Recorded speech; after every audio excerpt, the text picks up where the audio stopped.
without further ado, I'd like to introduce Jiten. So Jiten has traveled to come to the AID conference this year. He works at the Center for Research and Advocacy in Manipur. Some of you have probably seen that on the flyer, and today he's from an indigenous community in Manipur, and in the conference in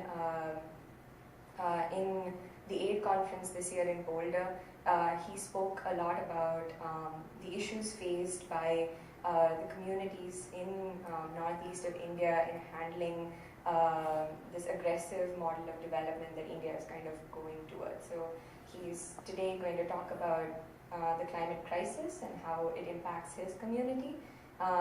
Maybe he can also do a better job of kind of giving an overall view of what the objective of his talk is.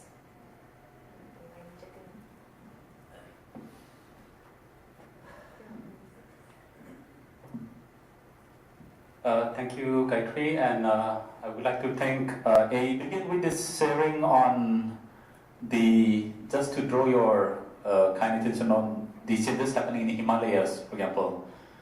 We find that, before I refer to some of the changes happening, the kind of symptoms of climate crisis happening all around, it is not something which happens, in faraway places or, other places. I think it's something which is happening all over there is no place on earth which is not affected by climate crisis in one way or another. In the Himalayas, if we see, there is a drastic melting of ice, snow in the Himalaya. If we compare, there are several comparative studies and also, some of the visual representation as to how there is drastic receding of ice level, snow level in the Himalayas. No? So if we look at a picture, you'll find the drastic comparison of two pictures. It's the same spot taken in different, like 40, 50 years gap. And so this is one of the changes happening in Himalaya, fast melting of snow, and which is again very much related to the kind of crisis that we have very recently in Uttarakhand. Why and how it relates, and it's very much related to the ongoing pattern of crisis and also the kind of solution that people propose, by different countries. So I'll come to that. Another impact that we find in our case, there are so many impacts, but then some of these changes that we show, which is a reflection of a clear crisis, is like the Brahmaputra River, which is one of the biggest river, not just in India, but also all over the world. We find that there is a drastic reduction in the flow, the quantum of water that flows in the river, in entire Brahmaputra River basin. And in fact, last year, there is a place called Dibrugarh where the width of the river tends to be around 11 to 12 miles. So we find last year, like most of the seven were exposed. So there is a drastic reduction in the water flow of Brahmaputra. And then just to go out a little bit as to ponder what kind of changes are there all around. I think we all heard what kind of changes, what kind of impacts has been there when we talk about climate crisis. So there is a lot more reference to how the Arctic ice has been fast melting. Antarctica, the Northern Pole. So there are a series of studies that confirm that, the Northern Pole is fast melting, and which is led to the sea level rise. And how the loss of ice and also glaciers in the northern part and even in the central part is leading to impact on the biodiversity, flora, fauna, and also even the human social impact as well. And then we also found that because of this, most of the small island countries, all around the world, are fast disappearing. So this is one of the alarming concern. Like many small island countries are actually fast disappearing because of the sea level rise. So those are some of the manifestations of climate crisis that we find all around the world. In fact, there is a intergovernmental panel on climate crisis that comes up with scientific reports, that monitors the kind of changes happening all around. And there are a lot of predictions. There are already series of reports And some of the significant report, the last one that comes is quite very recently. And the one in 2007, it comes up with clear predictions, prediction of how the intensity of rainfall, the intensity of drought, the frequency, it will become more and more severe. And there are a lot of predictions all around the world, how the snow line will recede very fast, how the late arrival of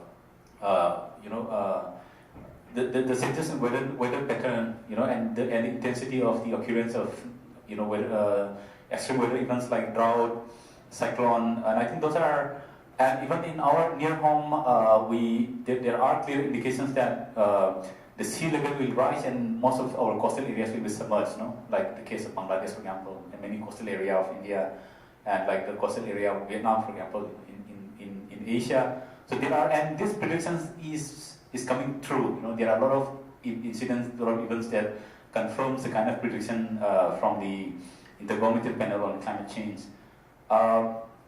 Yeah, I mean there are so many other predictions, but like the Antarctica, for example, there are a lot of changes, and which is confirmed through several studies as well as several missions. Yeah, even in the equator region, we find the Mount Kilimanjaro fast losing their ice.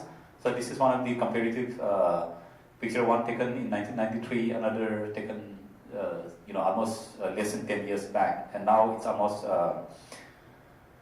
And we also find that there are several places in Russia, for example, in 2010, there are wildfires all over. Even in the US, there are wildfires which is fast spreading. And in fact, last week we were recently in Colorado, and we went to the Rocky Mountains. And even the one of the key concerns in Colorado region here is, like last year, 2013, there are series of incidents where there is a flash flood, there is severe drought, there is severe wildfire, and in the Rocky Mountains region, what you find is like there are wildfires that actually engulf 150,000 acres of forest land, just in the Colorado region. So it's a finding just in 1 year, and then the severe drought, and then both of which contribute to the flash flood. In September there was another flash flood. So there were a lot of attribution to the changing climate. I mean, this is more about Colorado, but then across the US, I think there are several indications as to how the climate crisis is impacting, like Hurricane Katrina, Hurricane Sandy. These are all attributed to the changing pattern of changing weather pattern all across. And recently in Philippines, for example, the typhoon Hainan, it led to so much loss of life. More than, I think, 4,000 people lost their life, and the kind of destruction of property. And I think that is a clear indication that is part of the attributed to climate crisis. I just wanted to refer to another very interesting example. In Europe, Europe is known for its cold climate, moderate climate, and sometimes extreme. But then in 2003, the heat wave that cut across Europe, it kills more than 50,000, took the life of more than 50,000 people, and some conservative studies, it puts the figure of people who lose their life to heat wave across Europe, more than 70,000, so and even in France alone, they lose more than nearly 14,000 people, 15,000 people lose their life, mostly elderly people, partly because when the temperature rises, people don't know how to respond to it, like they don't know, like for example, when there is a lot of dehydration due to high temperature, then they don't know how to respond to that. So a lot of elderly people, they lose their life, because that's one of the, and the incident both in Russia, the wildfire I was referring to, and also the heat wave in Europe, both of which there are a series of studies that confirms that this is because of the climate change, because of the warming up of the sea level, in Mediterranean Sea and also the northern Atlantic, so that led to changes in the weather pattern, and so that's been again attributed to, and even the World Meteorological Organization, it confirms the finding or prediction of the Intergovernmental Panel on Climate Crisis, that climate change, that this kind of extreme weather event is actually because of the climate crisis, and the weather pattern is becoming more and more unpredictable in different parts, and yeah, this is some of the events in Philippines. But then let me come back again to the Uttarakhand flood disaster, as to why it happened, as to how it happened. One of the Yeah, I mean, these are some of the images of the kind of devastation and destruction, and everyone knows how the scale of destruction and devastation there. What happened is, like, one of the key reasons is the Himalayan glaciers are fast melting, and like in Kedarnath, just above the Kedarnath, there is a glacier, and because of the constant melting of the fast melting of the glacier, it used to, there is several glacial lakes are formed, and one of the glacial lake is called the Sorabari Tal glacial lake. It forms just quite up in the upper portion of Kedarnath, and the Kedarnath is just located right below a glacial formation. So what happens is, like, that in that particular period in 2013 June, there's a spell of torrential rain, which spans and it's kind of rainfall which they receive a maximum quantum of rain in very short duration of time. So when you have the entire water coming down along with the debris, when it comes to this Tal Lake, Charabari Tal, so like the glacial lake cannot accommodate the kind of water that comes in, that comes along the wind, along with the rain. So the attribution for this is because there is both the fast melting of glacier, which led to the formation of glacial lakes all over, and one of the relatively new phenomenon is been classified as the glacial lake overflow phenomenon. So that's another phenomenon that's been considered, which is occurring more and more and also predicted to happen in the Himalayas, and with the increasing unpredictability of rainfall and intensity of rainfall. In our part, I think one of the key concerns again is that aside from the melting Himalayas, is also again the sea level rise in the Bangladesh. And why the sea level rise in Bangladesh is a matter of concern, especially for northeast region, is because like we have a situation whereby in the upstream portion you have series of dams built almost all the river. Like you have Ganga, then Jamuna, then Brahmaputra, then Barak, several rivers from northeast and also from Sikkim and from northern part of India. It all enters Bangladesh, most of them. So the Indo-Gangetic delta, along with the Brahmaputra river delta, is in Bangladesh. So which means if you want, on the other hand, in the upstream portion, you have series of dams built all over. So which means there's a drastic reduction in the flow water in Bangladesh. Like for example, the Farakka Dam, it diverts a lot of water from Ganga and Jamuna together. So there's a reduced flow of water in Bangladesh, and also from northeast India, there's a lot more dam coming in. So there's a reduced flow of water in Bangladesh, and ultimately it led to a situation whereby the water level in Bangladesh. Already Bangladesh is a low-lying country. It's very low in terms of from the sea level. I think it's almost in par with the sea level. So when you have the water level coming down, it's easy for, and then you have another side. It's like you have the sea level increasing. It continues rise. So which means there is a lot more infusion of the saline water from the sea, which creeps through both the groundwater and also even in the freshwater areas. So there's a lot more incursion of the saline and saline sea water in the terrain of Bangladesh. So ultimately it affects the agriculture in Bangladesh. Most of the Bangladesh continues to be it used to be an agrarian, based on agrarian economy. So a lot more depend on it. So when you have a situation whereby the farming is seriously affected, not just farming but also other pisciculture or other forms of livelihood is affected by this increased salinity and impact. So then a lot more people are becoming more and more impoverished. And Bangladesh is still one of the least developed country, among the listed as one of the most least developed country with the, so I think there is a lot more population which are migrating out, not just in northeast but also in other parts of, like in Bengal and other parts of India. So ultimately it has led to a lot more competition over resource and also sometimes lead to conflict. In Assam recently, there are a couple of conflicts. I'm not attributing that conflict to the immediate climate refugee issue, but then I think this is partly because of the continued impoverishment. I think that process will worsen in coming days. So that is one of the key concerns that we have in our part of the world.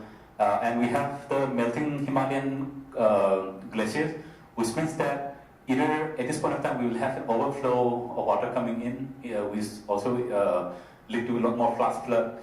And also we'll have a situation whereby we'll have a shortage of water in the long run.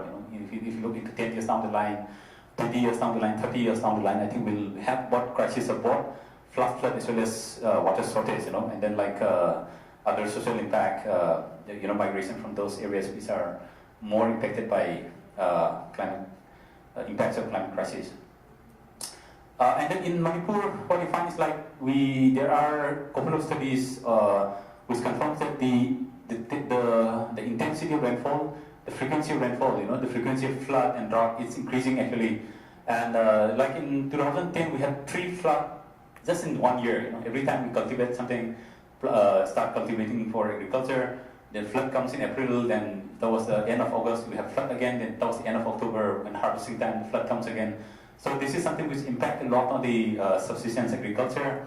And of course the issues of wildfire and flood is also becoming more and more persistent. And one of the key impacts that we also find is a loss of species. There are of course other reasons, but then either loss of species or changing pattern of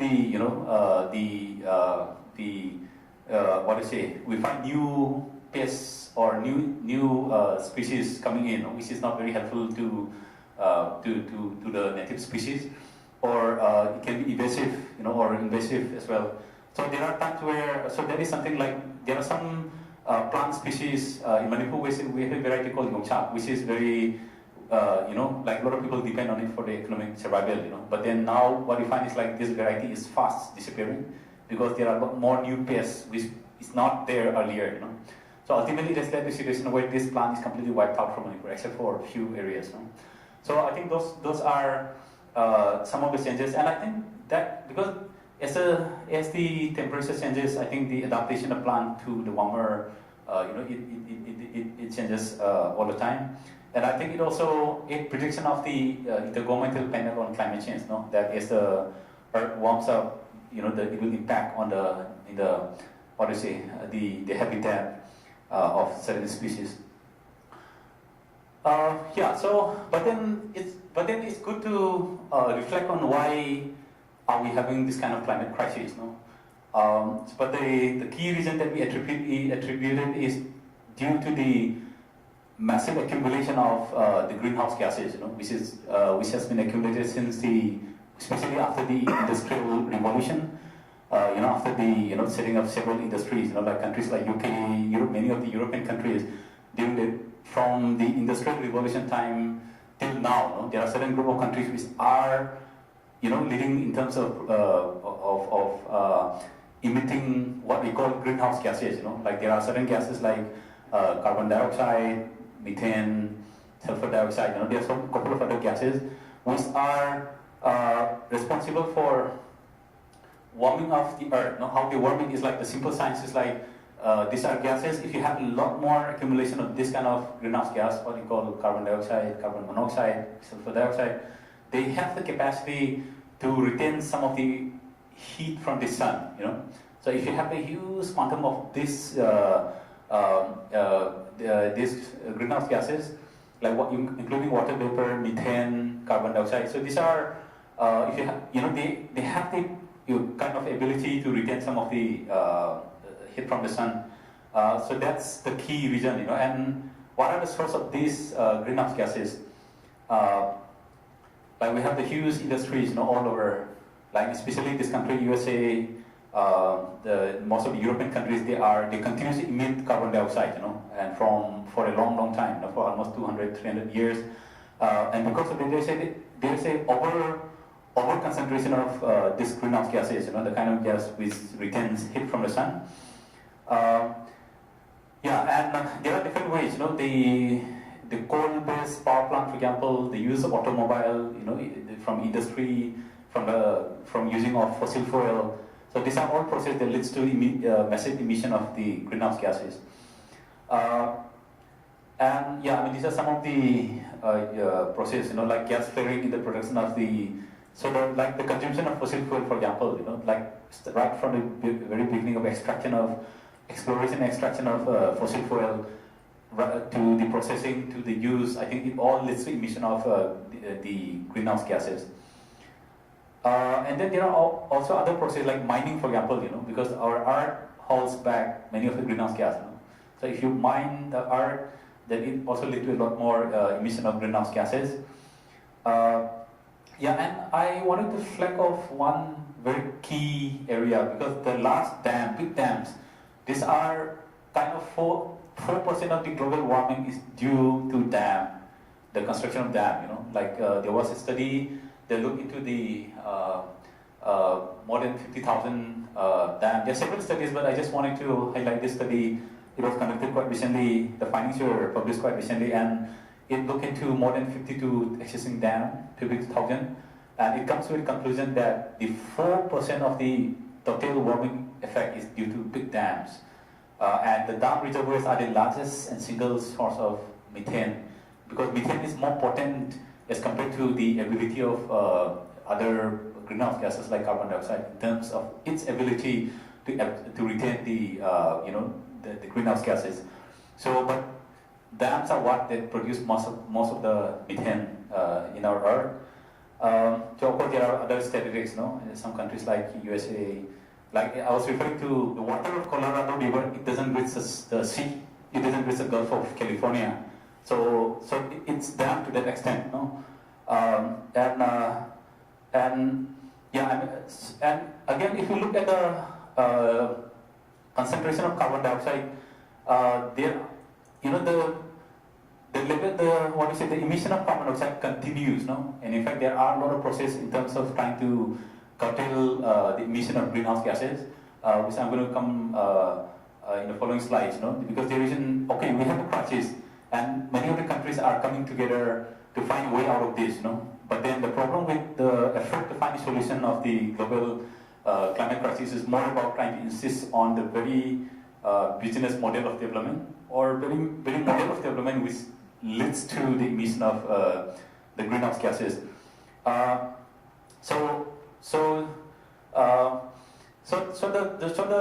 The finding is like there is a lot more emission of the greenhouse gases. It's been continued at an alarming pace, and there is no way to stop it, or there is no way that it's been reducing. Countries like US continues to emit much more than what other countries emit.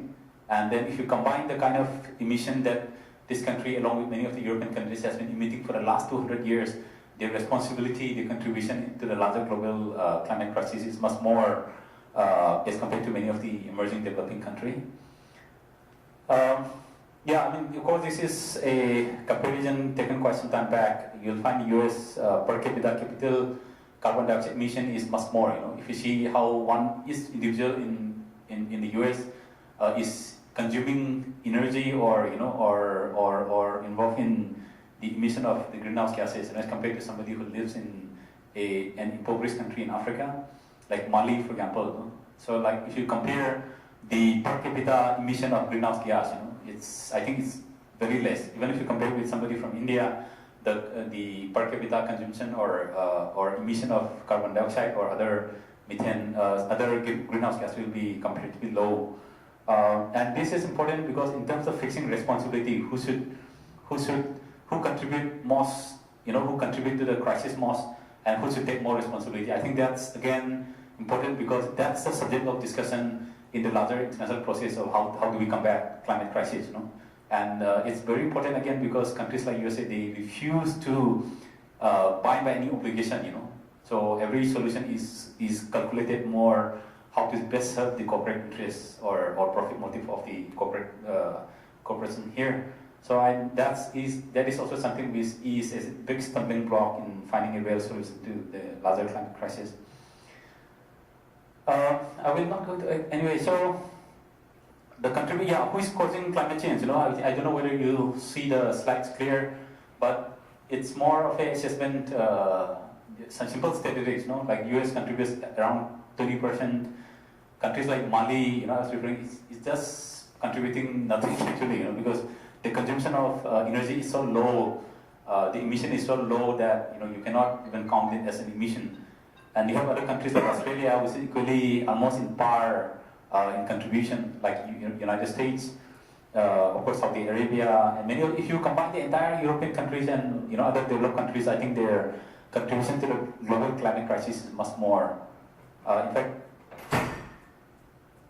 yeah, I think there will be a figure which I will show you. Yeah, and I will. Yeah, but before I go to some of the fourth solution adopted in our part of the world, let me insist on some of the solutions which I propose. What we find is like in 1997, most of the countries come together to find a solution to climate crisis. In 1992, there was the UN conference on Rio Art Summit, which talks about how do we find solution to climate crisis.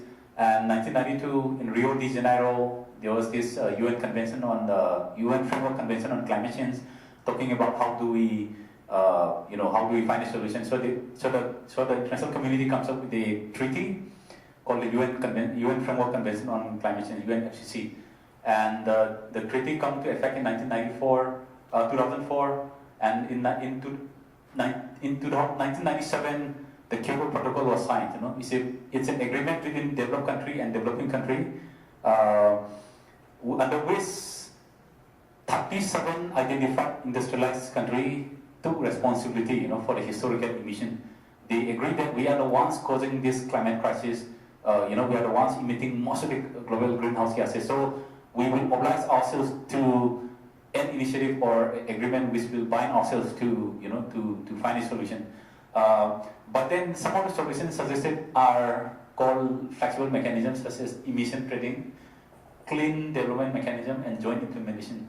So clean development mechanism is more of an agreement mechanism within developed and developing country, whereby the developed country will provide financial incentive for clean and renewable energy initiatives, in developing country, and for that they will get carbon credits, which they can trade in the market again. So the simple solution is one concrete example is like the developing country will provide financial incentives for projects like plantations or big dams, which supposedly is being classified and considered as something which reduce the emission of greenhouse gases. So and then for taking up those projects, they will provide financial incentives, and depending on how much they give, they will get carbon credits. And this carbon credit can be marketed in the global carbon market. So which means the developed country will not actually be reducing their greenhouse gas emission. They will continue to emit their greenhouse gases, and they will provide financial incentives to whichever country, and for taking up this clean energy, clean and renewable energy projects. And some of the projects which are classified under the Kyoto Protocol under the clean development mechanism includes the mega dams, coal-fired gas plant, thermal power plants, mega windmill projects, solid waste incinerator, plantations. So these are considered as clean energy. The logic of, say, for example, on the big dam, the logic of classifying it as clean and green energy is because, like in countries like United States or countries like India, most of the power production is through coal-fired plants. So if a company takes up a dam project, so they claim that there is no firing of coal, there is no burning of coal. So if they don't burn coal means there is no emission of carbon dioxide or greenhouse gases. So they claim that big dams, it just use the runoff river, just use the water flow of river, and then they generate power without burning coal. So that's a simple logic, and for doing that, they claim that it is clean, renewable, sustainable, and something which minimizes the emission of greenhouse gases, and through that claim, they sought financial incentives from the Clean Development Mechanism, CDM mechanism, which is based in Germany. So you will find that in India, China and India are number 1 and 2 countries which receives financial incentives by many of its companies, corporate bodies, from CDM mechanism. And so that's why they receive so much money from the Clean Development Mechanism, so that there are so many clean CDM projects all over India, and the big challenge on our part is like big dams are being pursued as clean development projects or mechanism projects. So, and in that way, many corporate bodies are claiming that many of these dams which are promoted in our part of the world are clean, are good for climate change, and so that's one of the biggest challenges which we have. And this mechanism is something which doesn't lead to any solution to climate crisis, because this is a mechanism. CDM is it was kind of formulated in 1997, isn't it? And if you see and it's been functioning for the last more than 10 years, 1997, this is 2014. How many years? 2010, almost how many years? 1997, yeah, almost 20 years, but still, if you see this graph, if you look around 1995, around the world, where countries like India, China, Mexico, many of the big developing countries are actually taking carbon credits and receiving financial incentives through the CDM, Clean Development Mechanism. But despite the fact that there are so many projects which are being pursued under this so-called solution, if you see the emission of carbon credits, it's continuing. Now it has reached an alarming rate. Like the concentration of carbon dioxide in the air, in the atmosphere, is like it used to be 320 around 1990s, less than 320 parts per million in 1990s, but now it has crossed 400. It has reached 400 parts per million. I mean, according to scientific estimation, 400 is already reaching a maximum threshold, and 450. If you reach 450, it means we are in a very big crisis. So we are actually moving towards the ultimate limit of 450. So which also confirms that the kind of present climate change solution which I proposed is not working. This is actually a market-based solution, a business model which only benefits the corporate bodies and doesn't actually lead to any impact on the, any benefits both for the climate change, to mitigate climate change, or to promote the rights and welfare community. Let me introduce to one PowerPoint. This is more into looking into as to how big dams are promoted in northeast part of India. I'm referring to some selected case examples and to verify whether these dams are actually clean or whether these dams are actually sustainable, or whether these dams can actually minimize the emission of greenhouse gases. So there are so many big dams which are proposed as solution to climate crisis in our region. Like up to 2011, more than 188 dams. Like this is more for all over India. And it's not only in Northeast India, but also like places like Himachal Pradesh, Uttarakhand. These are places where there are so many, big dams proposed as solution to climate change. Like in Northeast India, there are so many dams, but then these are some of the dams, Tista 3, Tista 6, Tista Rangit 4. In Manipur, we have the Loktak Hydroelectric Power Project. And then in Meghalaya, in Arunachal, you have the Lower Demway. There are so many dams which are being pursued in Arunachal Pradesh, but I'm flagging off this Lower Demway because this is such a huge dam, 1,750 megawatt. And then I also wanted to flag off the Tista 3, the first one, because this is again a very big dam, 1,200 megawatt, which will involve blasting of hills to create 6 tunnels. Some tunnels will be 6 kilometers long, 3 kilometers long, to divert water from the Tista River. So a project which involves so much of destruction of land, so much submergence of forest land. Yeah, this is the Tista 3 dam site.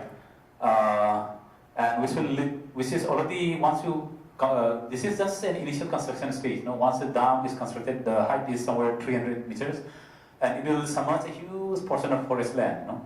But then the proponents of the dam, they claim that, what is the, yeah, the Tista 3 is a big dam, 1,200 megawatt, but the claim by the project authority, Tista Urja Limited, is like they said, this particular dam will reduce the emission of 43, I don't know, 43 lakh or 43 million?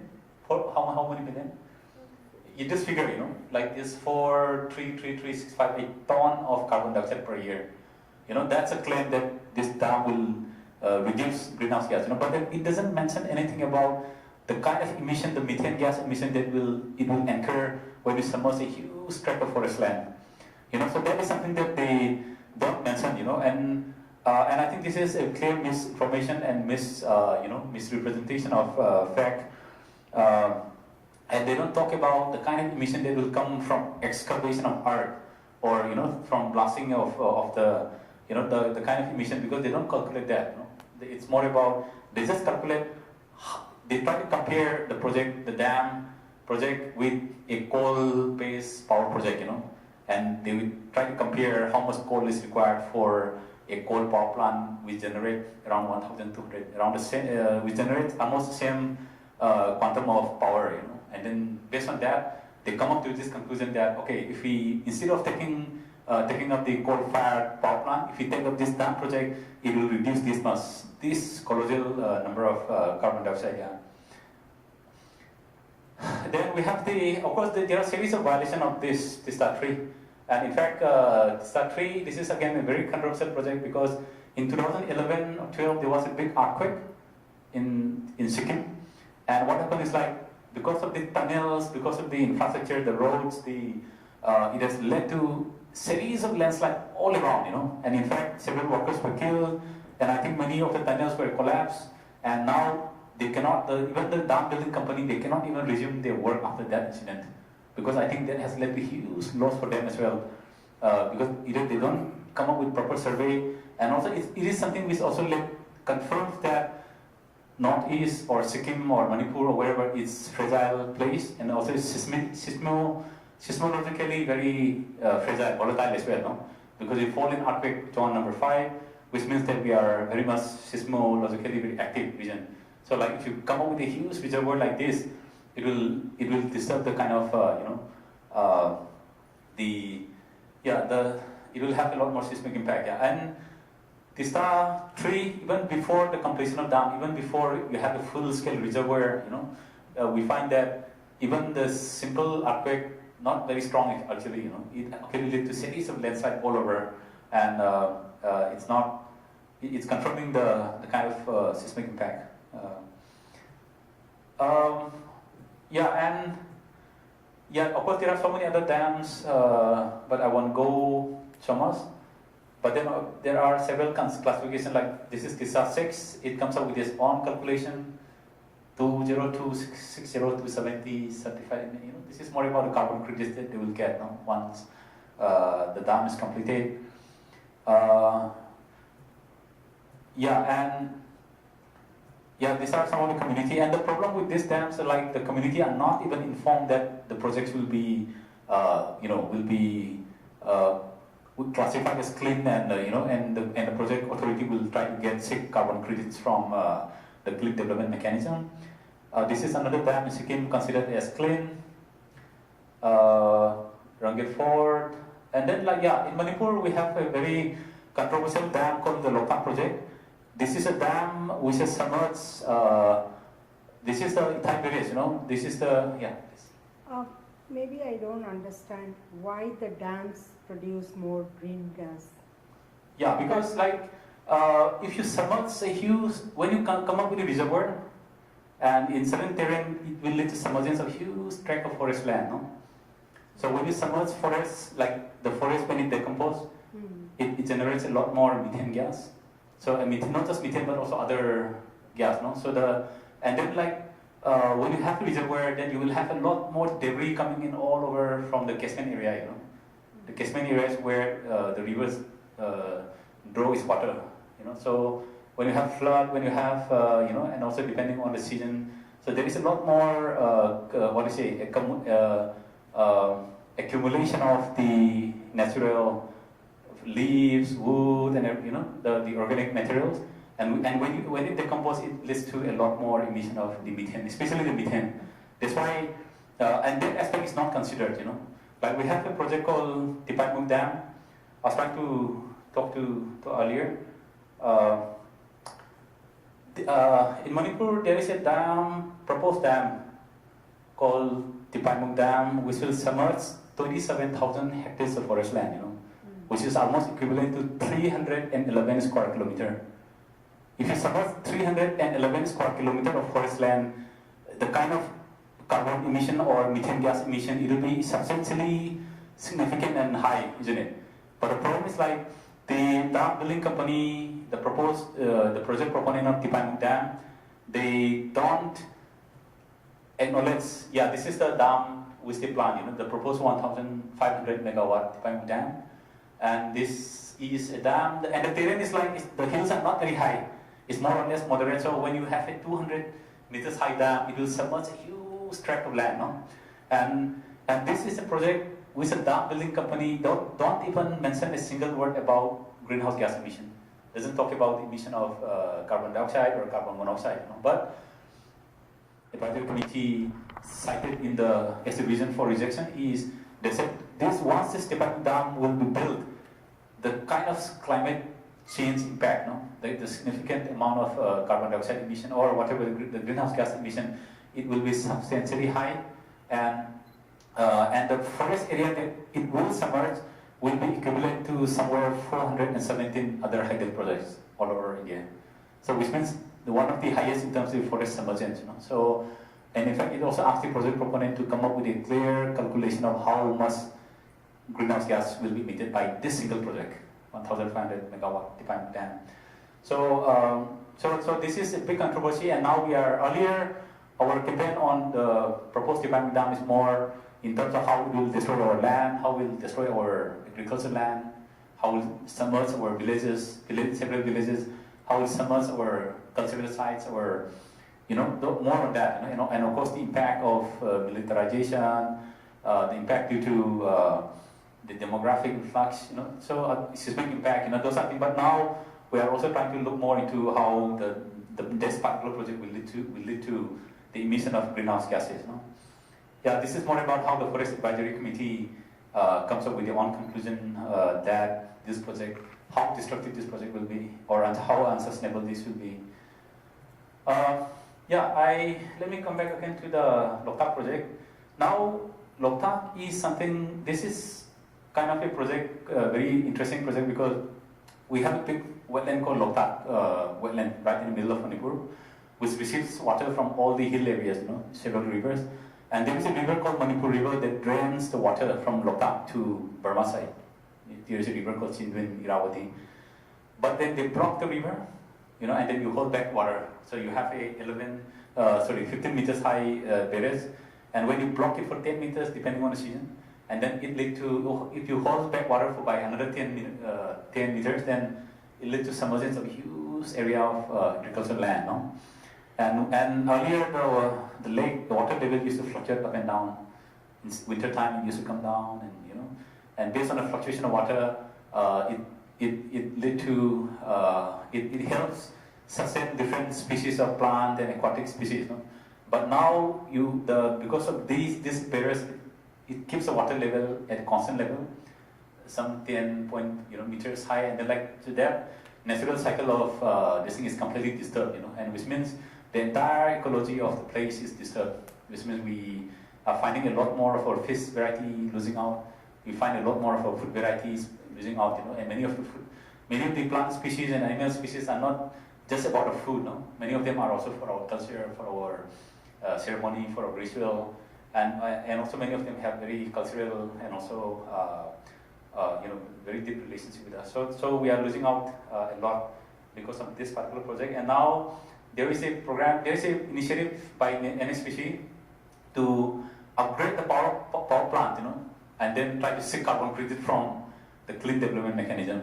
And the problem is this is a project which not only it brought so much of devastation to our people, not only it brought so much of impact on our ecosystem, Loktak wetland ecosystem, but the project authority, they refuse to be accountable, Those people who are affected, they are evicted mercilessly, and now those affected are not even rehabilitated and compensated till now.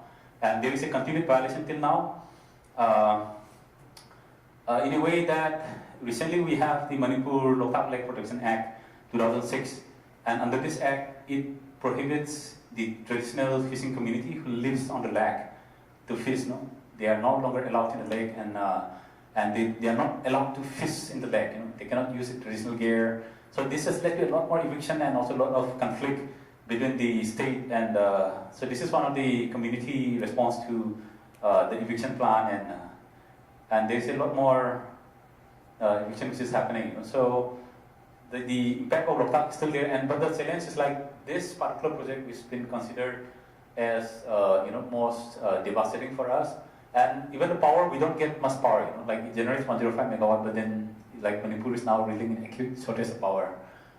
So like we don't get the benefit out of the project. And it has a canal. We supposedly should be providing water for the farmland, but it's not. So yeah, and then another project is called the Lower Demway Hydroelectric Power Project, 1750 megawatt. It's a huge project, and it's not built, but it's planned to be built in this section, And this is another project which will lead to a lot more submergence of the greenhouse gases, submergence of the forest area, and the impact is quite substantial in a way that not only that it will submerge forest area, but it will also have a lot of impact on the downstream area. Impact on the tree wildlife sanctuary, and of course other impact. So there are so many other dams which are pursued all over Northeast. So yeah, I mean this is a project in Himachal Pradesh, Rampur, very controversial again. This another project called, this is again in Himachal, which has been funded by the World Bank and provoked a lot more opposition, and yeah, I think the project authority, they finally refused, they backed out from this project because of the widespread opposition from the community. Yeah, Uttarakhand, there is another dam called, there are so many dams, but this is also one of the dams which has been considered as greenhouse gases, considered for carbon credits. Yeah, another dam called 600 megawatt Loharing Pala. Yeah, and then it was scrapped. Yeah, this is the one which was scrapped in 2010, because of the widespread protest. And I hope you know this person, Professor G.D. Agrawal. He was taking a very, he was kind of, protesting and come up to a fasting, and on his 38th day, So it's a dam to be built in Bhagirathi River, and so like there were a lot more protests and reaction to it. So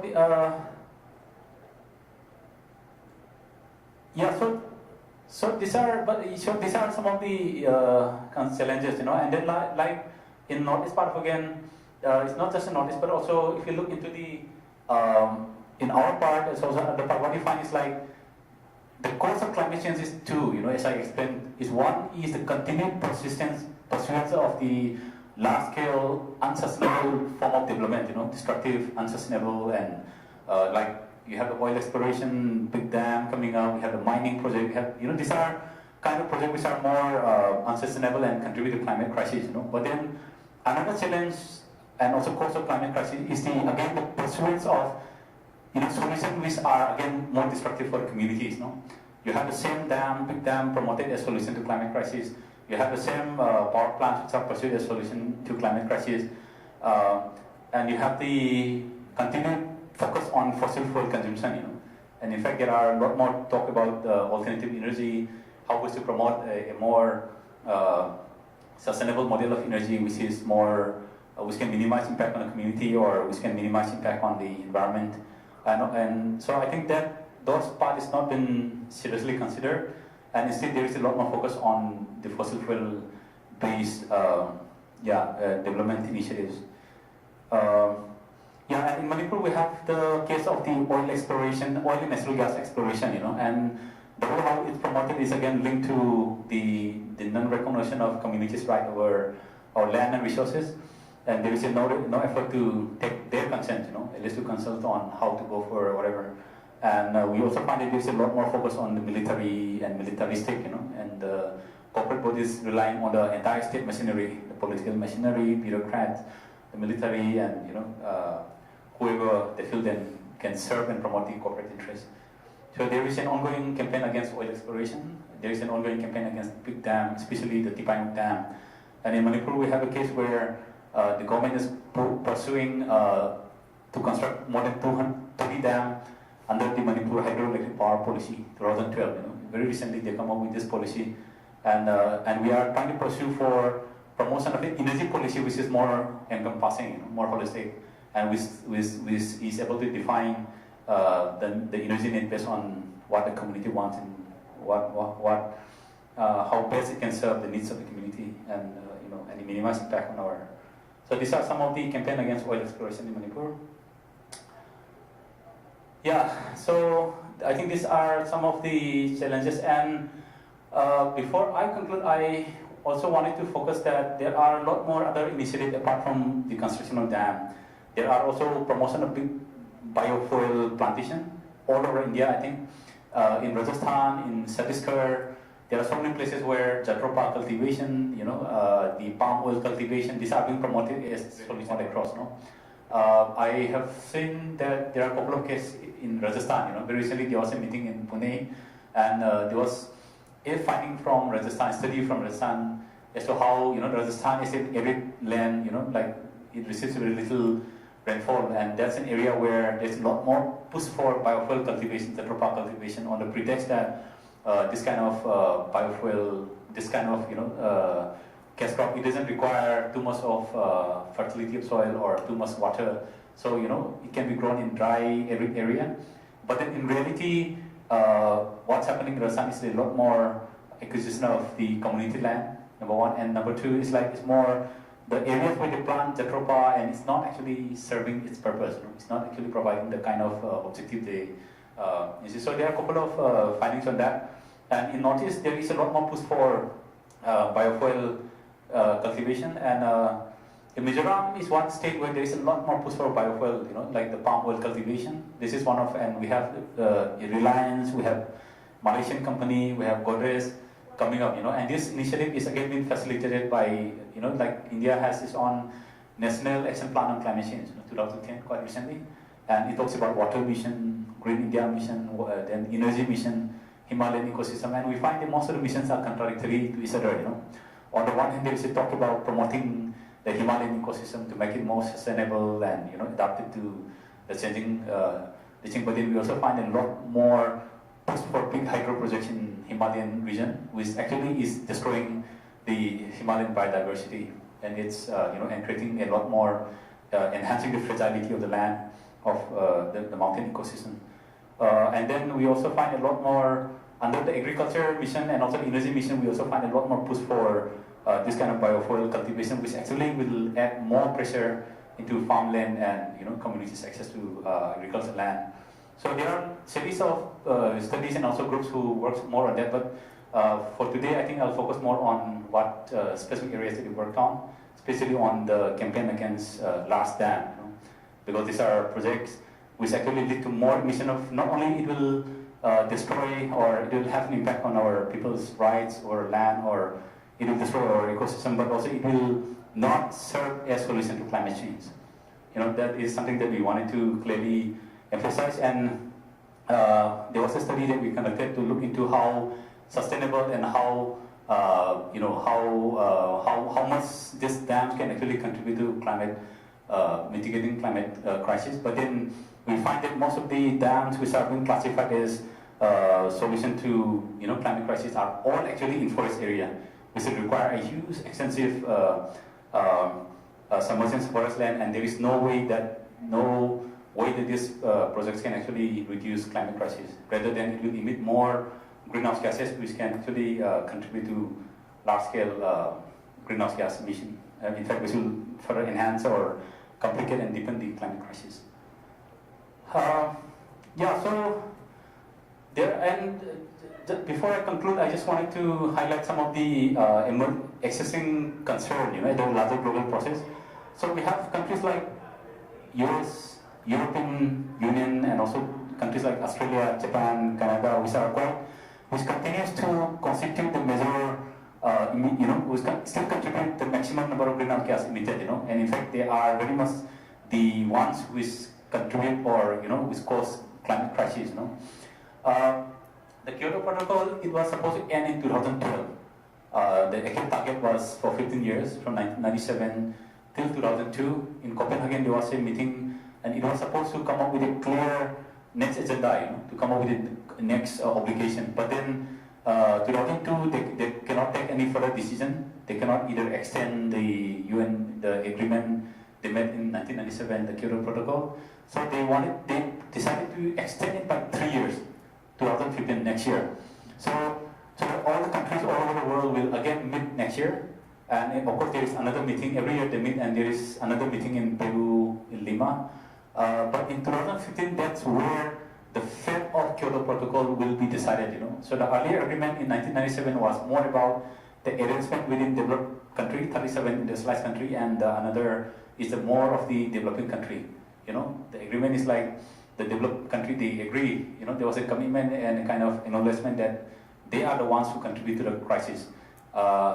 And so they will provide financial incentive or whatever arrangement. But now what happened is, those countries who oblige to, to go for that kind of solution, they are kind of backtracking from their obligation, because among the developing countries, you have countries like India, China, Mexico, Indonesia, South Africa, quite Brazil, which is also coming up in terms of the emission of the greenhouse gas. In fact, China is now the number one. As per the latest emission record, it's like China already overtake US as the largest emitter of carbon dioxide.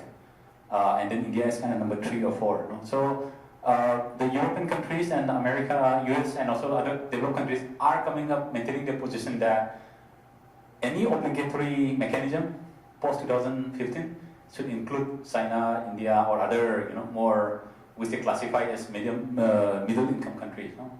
So that's the position. And you have countries like China, which is coming up with a strong opposition to that, and of course there are other countries which joins to that. So if you look at the second part, the US position is more about that each country should make mitigation commitment by early 2015 that reflect its national circumstance and capacity.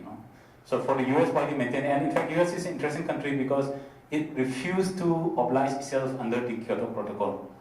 So it doesn't agree to any upcoming international treaty as well, on to how to commit. So that's why I was referring to the case in Colorado, how things are worsening there, how the weather pattern, the hurricane is increasing intensity and frequency all across US. But then still it continues to refuse to oblige itself to any commitment or obligation. And in fact, it's also bullying other developed countries to follow its, and it comes up with position that, that the US insists that the agreement must apply to all nations and argues principal equity. And then China is, like if you see the Chinese position, which is more or less the position of the developing countries, like the 2015 deal is by no means a process to create a new international climate regime. So it's more about many of these developing countries, they want to continue with the Kyoto Protocol, so that developing country can receive financial incentives from the developed country. So that's more of the current deadlock as of now.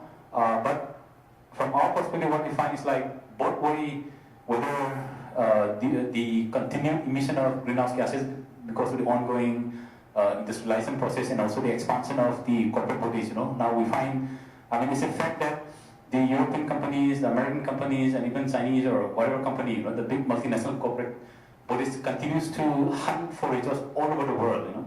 And in fact, that has continuous impact on many of the communities all around. And that is something which is a big concern, because that is what there is an increased mining, there is an increased infrastructure project, there is increasing construction of dam, there is increasing effort to go for more fossil fuel. So whatever resource we have, I think that is something there is a hunt for it, not just in our part but also all over, I think. So which means it will lead to the potential for the emission of greenhouse gas is still very much strong, and I think there is no way that the current pattern of growth model is something which provides no solution, or there is you don't see any hope that the emission will come down at any given time, in coming years.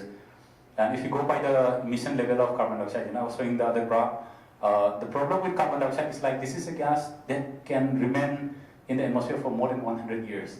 You know, its potency to absorb to retain the heat from the sun will be there for the next 100 years. You know, so the more you add on it, so the more and methane is much more potential in that aspect. You know, it's 120 times able to retain the heat from the sun.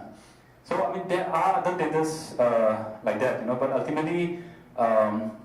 The problem of the continued development model, you know, the unsustainable development model is something that continues to worsen the climate crisis, and the continued solution device, you know, which is more of a market-based solution, I think that is again leads to the emission of greenhouse gases, and both way it is something that continues to deepen and aggravate the climate crisis, and both way it is something which continues to undermine the rights of community over the land and resources, you know, and that is something which again lead to a lot more other human rights impact, you know, the multiple conflict, multiple